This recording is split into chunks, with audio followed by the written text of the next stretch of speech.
Baik, saudara, kita akan buka sekarang di Matius 1 ayat 21 sampai 23.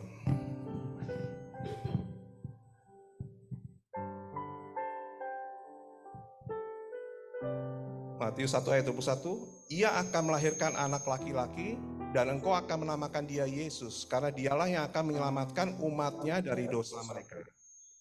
Hal itu terjadi supaya genaplah yang difirmankan Tuhan oleh Nabi. Ayat 23, sesungguhnya anak darah itu akan mengandung dan melahirkan seorang anak laki-laki, dan mereka akan menamai dia Immanuel, yang berarti Allah menyertai kita. Nah, saudara, dari ayat itu kita baca sebentar ini, itu mengenai ada dua hal, saudara ya, mengenai kelahiran Yesus yang sangat penting untuk kita ketahui. Yang pertama, dia datang untuk menyelamatkan umatnya dari dosa. Yang kedua, dia datang untuk menyertai kita, saudara. Ya, simple aja. Dua hal itu, saudara. Jadi ini patut kita benar-benar renungkan ya, kita taruh di dalam hati dan pikiran kita. Dia datang untuk menyelamatkan umatnya dari dosa, dan dia akan menyertai kita. Saudara, kalau kita saat ini tinggal memang di dalam dunia yang sangat jahat, semakin hari kita melihat kejahatan yang semakin meningkat ya, dan bukannya grafiknya itu turun, saudara, makin naik, saudara. Dan saudara, kalau kita yang sudah belajar tentang akhir zaman, kita akan tahu kejahatan dan dosa itu akan meningkat sampai puncaknya di sana ya tuh, saudara. Nah, saya sudah tinggal di Amerika selama 16 tahun, itu beda sekali dengan yang saya lihat sekarang. Saya lihat sendiri, memang kejahatan itu di mana-mana ya, meningkat sekali. Banyak orang yang pindah dari state lain ke state lain karena crime-nya sangat meningkat ya.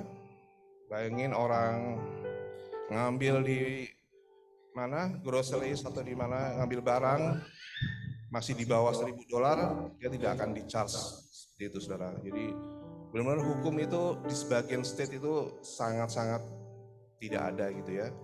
Dan juga di sekolah-sekolah ada beberapa sekolah yang mengajarkan, kamu murid, kamu mau jadi laki atau perempuan, saya akan take care gitu ya.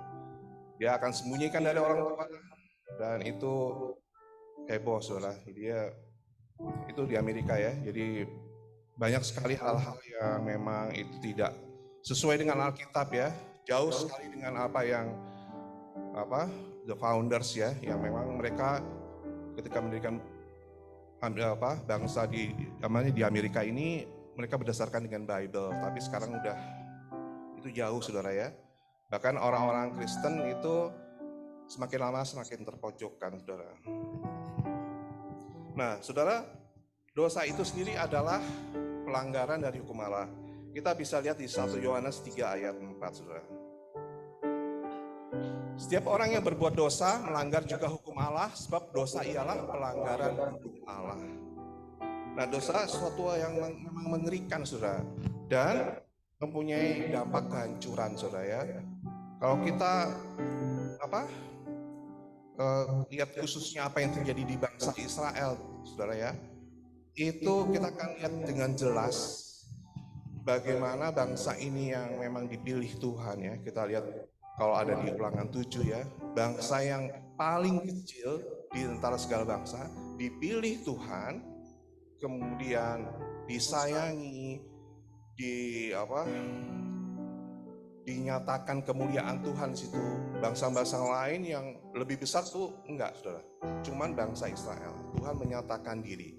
Allah di atas segala Allah ya. Tuhan di atas segala Tuhan itu menyatakan diri kepada bangsa Israel. Nah, saudara, Tuhan juga berikan hukum Taurat supaya bangsa ini belajar takut akan Tuhan, dan supaya mereka tuh tidak hidup dalam dosa. Tapi kita ketahui, saudara, kalau kita belajar Alkitab, bangsa Israel ini akhirnya jatuh bangun dalam dosa ya. Akhirnya dari bangsa yang dipilih Tuhan, yang disayangi Tuhan, itu mengalami kemunduran demi kemunduran. Bahkan kerajaan Israel terpecah menjadi dua, akhirnya dikuasai oleh bangsa-bangsa lain, akhirnya dibuang, akhirnya terserak-serak di bangsa-bangsa lain, saudara ya. Jadi itu yang terjadi di bangsa Israel. Saudara, itu juga bisa terjadi dari kita, saudara. Apakah pada mulanya kita punya bisnis, pekerjaan, saudara, yang semula menjanjikan, pada akhirnya itu berantakan, saudara. Mungkin kita punya partner bisnis yang membawa hari, atau semuanya akan berakhir tidak sesuai dengan apa yang kita harapkan, semuanya gagal, dan akhirnya bangkrut, saudara. Juga rumah tangga yang semula sangat bahagia, tidak sedikit yang akhirnya mengalami keretakan, kehancuran, dan perceraian, saudara. Jadi mulai sesuatu dengan yang sangat indah berakhir dengan seperti kehancuran. Ada juga pelayanan yang dimulai dengan luar biasa berakhir dengan tragis. Minggu lalu saya baru baca berita di Amerika itu ada hamba Tuhan, saudara ya, tiba-tiba ketahuan dia itu buat skandal dan dia bunuh diri, saudara. Bayangan, dia sudah dikenal orang, orang udah suka sama dia, banyak jemaatnya, dia sampai bunuh diri, saudara. Itu tragis sekali. Jadi sesuatu yang awalnya luar biasa sampai kepada sesuatu yang sangat tragis. Itu semua karena apa semua? Karena dosa, saudara. Nah, apakah itu rencana Tuhan, saudara? Nah, saudara, bangsa Israel mengalami pembuangan ya. Mereka terserak-serak ke atas bangsa-bangsa lain, dan hanya sedikit yang memang kembali dari pembuangan dan tinggal di tanah Israel, saudara ya. Dan keadaan ini berlangsung, saudara, sebelum Tuhan Yesus lahir sebagai manusia ya. Itu 400 tahun, saudara. Itu namanya 400 years of silence. Jadi umat Israel yang tadinya begitu gemilang ya, apalagi zaman Salomo ya, zaman Daud, itu ditakuti bangsa-bangsa, saudara. Siapapun ngadepin bangsa Israel, mereka takut akan Allahnya Israel. Itu sampai begitu drastis, terbuang kemana-mana, terserak, saudara.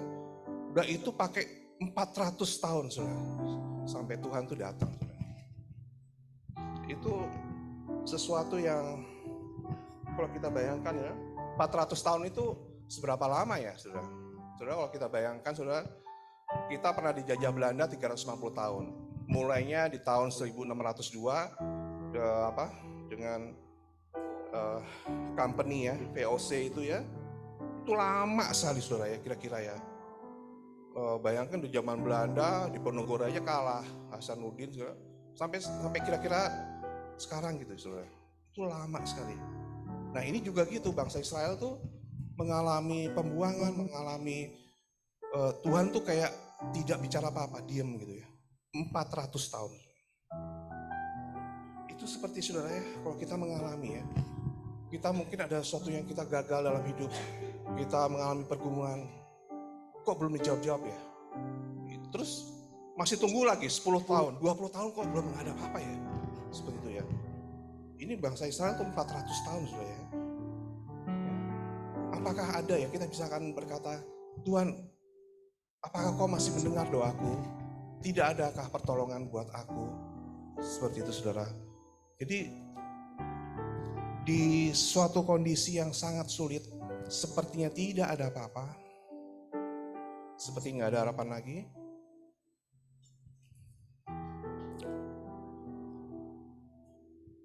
inilah kita namanya butuh berita Natal, saudara. Hari ini kita merayakan Natal, kita mengucap syukur 2000 tahun yang lalu Allah akhirnya bertindak, saudara.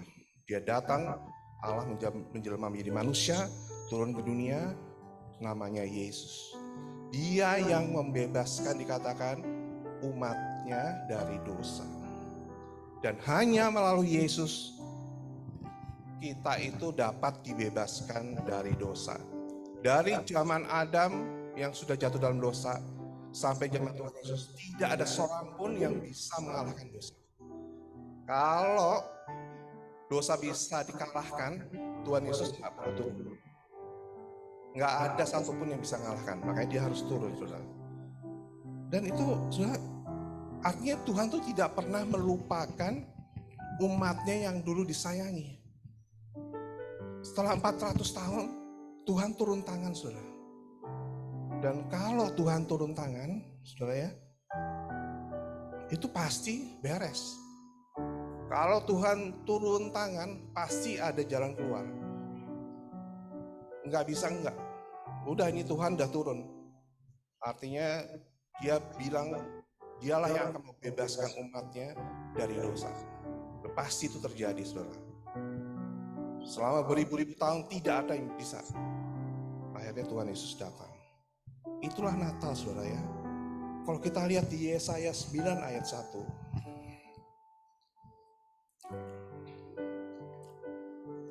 Bangsa yang berjalan di dalam kegelapan telah melihat terang yang besar. Mereka yang diam di negeri kekelaman, atasnya terang telah bersinar. Jadi kalau kita lihat ayat ini, saudara ya, ini seperti orang yang di dalam kegelapan, diam di rumah gelap, kekelaman. Seperti kalau sudah bayangkan, saya mau keluar dari rumah, berjalan tetap di dalam kegelapan. Jadi mau kemana saja, saudara, itu gelap, saudara. Nah, kalau tidak ada Yesus, hidup kita seperti itu, gelap, saudara. Yang ada hanya kekelaman, dan kita masih hidup dalam dosa, saudara. Ketika kita masih dalam kegelapan, itu tidak ada pengharapan sama sekali. Saudara, datanglah dan percayalah kepada Tuhan Yesus, saudara. Yang gelap, yang gak ada harapan, itu akan sirna semuanya.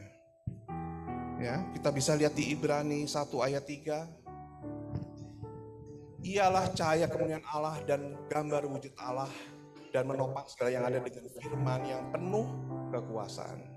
Dan setelah ia selesai mengampuni dosa, ia duduk sebelah kanan yang maha besar di tempat yang tinggi. Ialah cahaya kemuliaan Allah. Tuhan yang nggak bisa dilihat selama ini, orang bisa lihat, saudara. Dialah cahaya kemuliaan Allah, ya. Dan dia datang dengan kuasa, saudara. Bukan dengan cuman berkata-kata, saudara ya, tapi dengan kuasa, saudara. Dan saudara, banyak orang merayakan Natal cuma sekedar perayaan saja. Di tempat kerja saya juga begitu kan, kalau udah mau Natal ya, udah mereka kumpul-kumpul kado buat antar pegawai juga, buat keluarganya juga udah dari kapan-kapan mereka beliin buat dibagi-bagiin gitu ya, saudara ya. Udah repot banget kayaknya. Dan tetapi saudara, saya tahu bagi-bagi kado, makan-makan, itu yang mereka selalu ini ya, pokoknya planningnya gitu, wah nanti kita akan mengadakan dinner dengan keluarga kita. Tetapi saudara, Yesusnya itu disembunyikan. Yesusnya tidak kelihatan sama sekali. Padahal hari Natal ini kita harus merayakan dia, saudara. Tuhan Yesus yang harus ditinggikan. Tapi semua cuman kembali kepada perayaan. Nah itulah saudara, dunia tuh gak suka.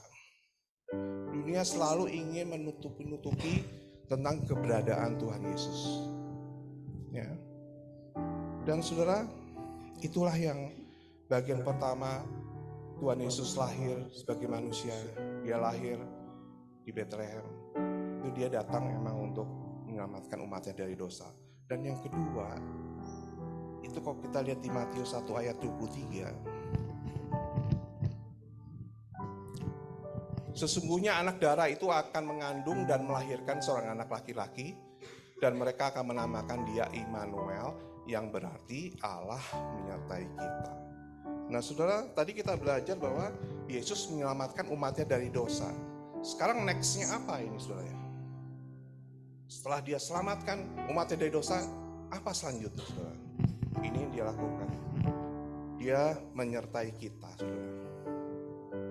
Nah, sekarang kita lihat nih, saudara, apa arti dia menyertai kita.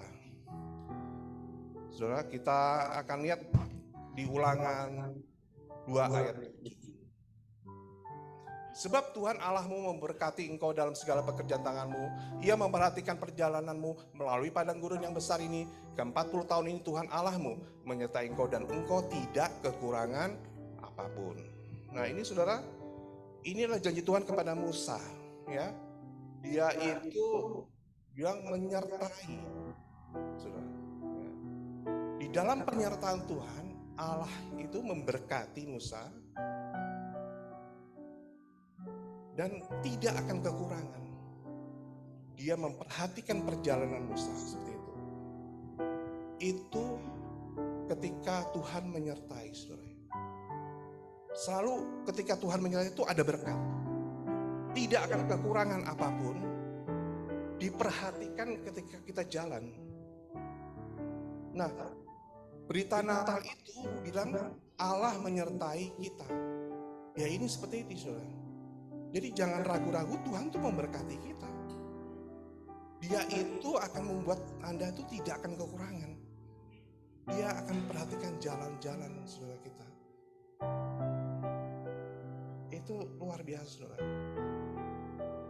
Dan kita lihat di Ulangan ayat selanjutnya, 20 ayat 4. Sebab Tuhan Allahmu, dialah yang berjalan menyertai kamu untuk berperang bagimu melawan musuhmu dengan maksud memberikan kemenangan kepadamu. Nah saudara, dialah yang menyertai kamu. Allah menyertai kita. Allah menyertai Anda semua. Dia akan berperang. Dia akan memberikan kemenangan.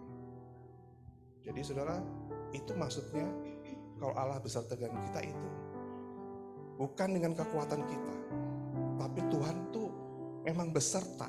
Dia ada bersama-sama dan akan menyatakan hal-hal yang luar biasa tadi.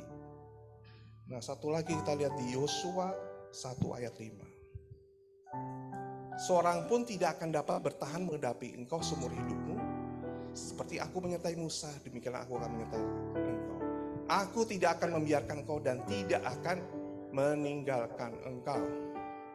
Saudara, berita Natal itu adalah Tuhan datang untuk menyertai kita. Dan ketika dia menyertai, dia bilang apa? Tidak akan membiarkan, tidak akan meninggalkan kita. Itu saudara harus percaya selama-lamanya. Itu Tuhan kita seperti itu. Jadi bukan hanya cuman, oh Tuhan Yesus lahir. Memang dia menyelamatkan umat dari dosa. Tapi dia ada lagi, saudara, tadi Immanuel. Itu penting sekali, saudara. Nah, saudara, mungkin saudara ada di antara kita mau tanya, oh bagaimana kita bisa mengalami penyertaan Tuhan ya? Yang pertama saudara, kita ini harus percaya namanya. Ya, tadi saya selalu mengulangi di hari Natal ini, message Tuhan adalah Dia mau karuniakan kita, ya, dirinya itu untuk menyertai kita semua. Percaya di sini saudara ya. Kita sudah sering juga dengar Pastor Desi, Pastor Doni. Kita belajar saudara. Ini bukan cuma bilang Tuhan saya percaya.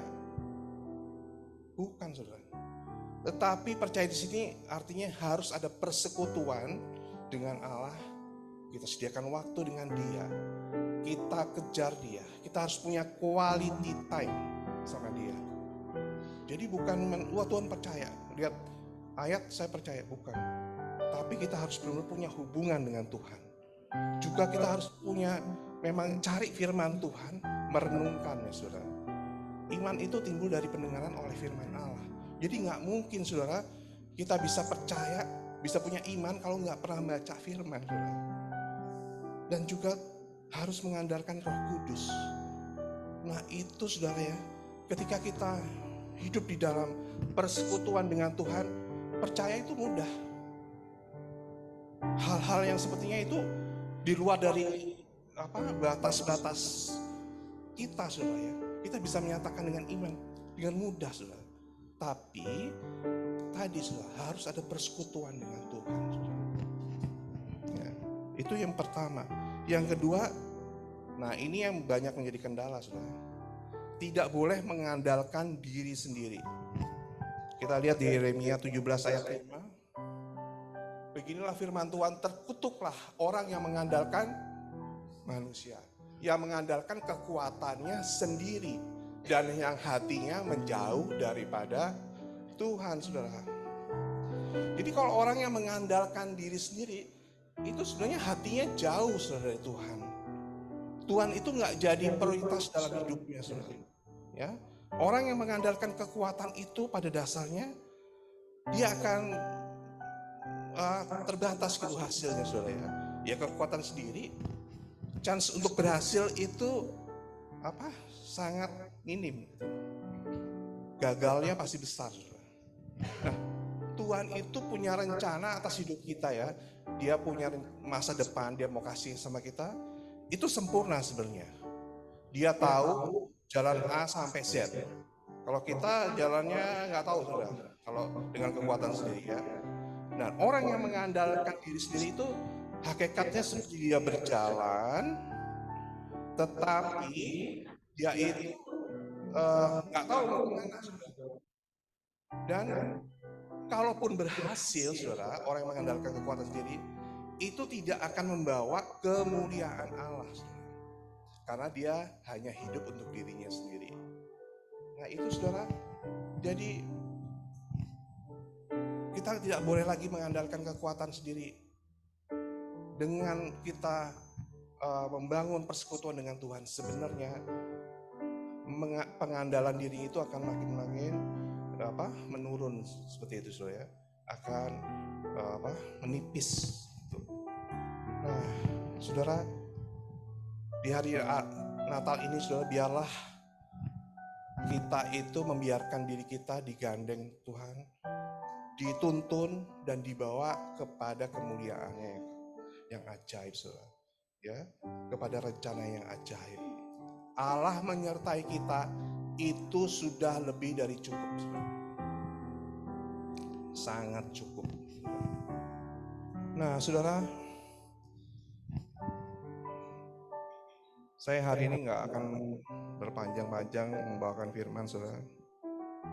Tapi di akhir dari ibadah Natal ini, kita lihat satu ayat lagi, ya, di Efesus 3 ayat 20. Bagi dialah yang dapat melakukan yang jauh lebih banyak daripada yang kita doakan atau pikirkan, seperti yang ternyata dari kuasa yang bekerja di dalam kita. Nah, saudara, ketika Allah menyertai kita, itu kuasanya bekerja di dalam kita.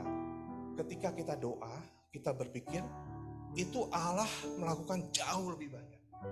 Kadang-kadang kita berdoa, oh sampai sini Tuhan saya pengen ini. Kita berpikir, oh mestinya begini. Tapi Tuhan dapat melakukan jauh lebih banyak lagi, saudara. Nah, ketika bangsa Israel, saudara, dibuang dan terserak-serak di antara bangsa-bangsa lain, harus nunggu lagi 400 tahun, saudara, ya. Orang bisa berpikir, wah ini gak ada harapan, selesai nih. Tetapi, saudara, Tuhan melakukan jauh lebih banyak daripada apa yang kita doakan dan pikirkan. Akhirnya dia datang sebagai juru selamat dan Immanuel. Selanjutnya, saudara, ketika di zaman Yesus, kita tahu dalam sejarah, akhirnya tentara Romawi datang, bait Allah itu dihancurkan, saudara. Dan kembali lagi seperti bangsa Israel itu habis, saudara. Dan mereka mengharapkan Tuhan Yesus kan sebagai Raja, ya, sebagai Mesias. Itu tidak terjadi. Kok malah mereka dapati Tuhan Yesus disalib mati, saudara. Sepertinya, waduh, hilang nih, udah gak ada harapan lagi, saudara. Tetapi Allah melakukan jauh lebih banyak daripada itu, apa yang orang pikirkan, saudara. Tuhan bergerak kembali. Di tahun 1917 Inggris memberikan tanah kepada Israel, tahun 48 Israel merdeka. Sesuatu yang kita tidak bisa bayangkan, sudah hampir 2000 tahun kok bisa tiba-tiba ada suatu bangsa yang muncul kembali ya. Dan bukan hanya itu, bangsa ini dikaruniakan dengan pengetahuan, dengan kepintaran yang luar biasa, saudara ya. Itu Tuhan. Jadi jauh lebih banyak, lebih panjang, lebih apa yang kita bisa pikirkan dan doakan ya. Itu Tuhan kita. Ternyata Dia tidak pernah melupakan umatnya. Dan itu akan dibawa terus mengenapi nanti pada peristiwa-peristiwa akhir zaman. Sampai Tuhan datang kepada kedua kali. Dan mereka semua, kalau firman bilang, akan kembali dan mereka akan percaya kepada Tuhan Yesus. Itulah rencana yang kekal dari Tuhan. Jadi Tuhan ketika Dia merancangkan masa depan kita, sesuatu ini, Dia tidak akan, ya udahlah, kamu nggak ini, sepertinya aku melupain ini nggak apa-apa. Enggak, Dia tidak pernah melupakan, saudara ya. Nah saudara, rencana Tuhan itu sempurna dalam hidup kita. Dia datang supaya kita yang udah nggak punya pengharapan, ada harapan lagi. Supaya kita yang sakit jadi sembuh, supaya kita yang gagal jadi berhasil. Walaupun saudara kita tidak bisa melihat sekarang, tapi saudara percaya dan pegang terus, itu akan terjadi, saudara ya. Dia datang supaya yang rusak menjadi pulih kembali. Nah saudara, saya melayani ibu saya, kadang-kadang sepertinya aduh nih susah seperti itu ya. Saya tahu saya harus juga bukan hanya untuk kesembuhan ibu saya, tapi keluarga saya juga melawan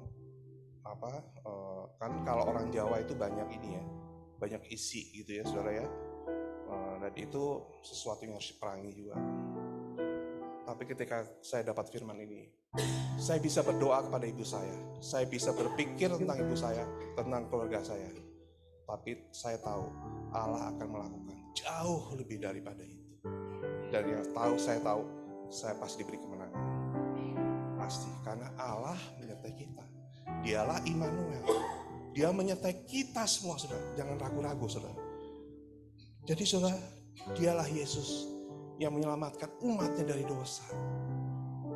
Sehingga dengan dosa, upah dosa dalam maut tidak perlu lagi, saudara. Dia sudah ambil dan Dia mau bawa kita ke surga. Dia juga adalah Immanuel, Allah yang menyertai kita. Kita mengucap syukur ya saudara, di hari Natal itu ketika Tuhan datang, dua message itu saudara, yang menjawab sebenarnya sampai akhir zaman semuanya saudara. Amin saudara.